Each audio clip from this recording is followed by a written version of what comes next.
نے پوچھا یا رسول اللہ اگر ہمارے والدین ہم پر ظلم کریں، اگر وہ ظالم ہوں تو آپ صلی اللہ تعالیٰ علیہ وسلم نے فرمایا کہ اگر تمہارے والدین ظالم ہوں تب بھی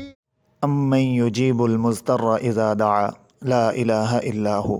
الصلاۃ والسلام علی النبی ورحمۃ اللہ وبرکاتہ بینوا بلغوا یسروا بشروا السلام علیکم ورحمۃ اللہ وبرکاتہ۔ نبی پاک صلی اللہ تعالیٰ علیہ وسلم نے فرمایا، حدیث پاک ہے، حضرت ابن عباس رضی اللہ تعالیٰ عنہ اس حدیث پاک کے راوی ہیں، فرمایا کہ جب مسلمان بندہ اپنے والدین کی خدمت کے لیے حاضر ہوتا ہے اور ثواب کی نیت سے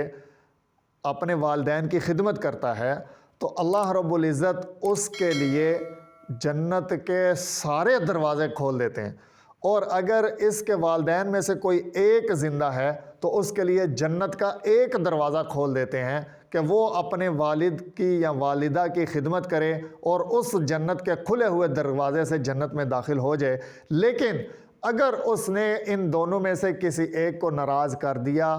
ناخوش کر دیا، غصہ دلا دیا، تو جب تک والدین میں سے وہ راضی نہیں ہو جاتے اس وقت تک اس بندے سے اللہ بھی ناراض ہے۔ تو یہ بات چل رہی تھی، سامنے صحابہ کرام بیٹھے ہوئے ہیں، آپ صلی اللہ تعالیٰ علیہ وسلم سے کسی نے پوچھا یا رسول اللہ اگر ہمارے والدین ہم پر ظلم کریں، اگر وہ ظالم ہوں تو آپ صلی اللہ تعالیٰ علیہ وسلم نے فرمایا کہ اگر تمہارے والدین ظالم ہوں تب بھی ان کا حق ادا کرنا، ان کے لیے دعا کرنا، ان کی خدمت کرنا، ان کی مزاج پرسی کرنا، ان کے پاس بیٹھ کر ان سے باتیں کرنا، ان کی ضروریات کا خیال رکھنا، اگرچہ وہ ظالم ہوں، اگرچہ انہوں نے اپنی زندگی پر ہمارے حقوق یعنی اولاد کے حقوق ادا کرنے میں اگر ان سے کوئی سرکوبی، کوئی سرتابی ہو گئی ہو، کوئی سرزنش ہو گئی ہو، تب بھی ان کے حقوق ادا کرنا ضروری ہیں، ان کی ضروریات زندگی کا خیال کرنا ضروری ہے۔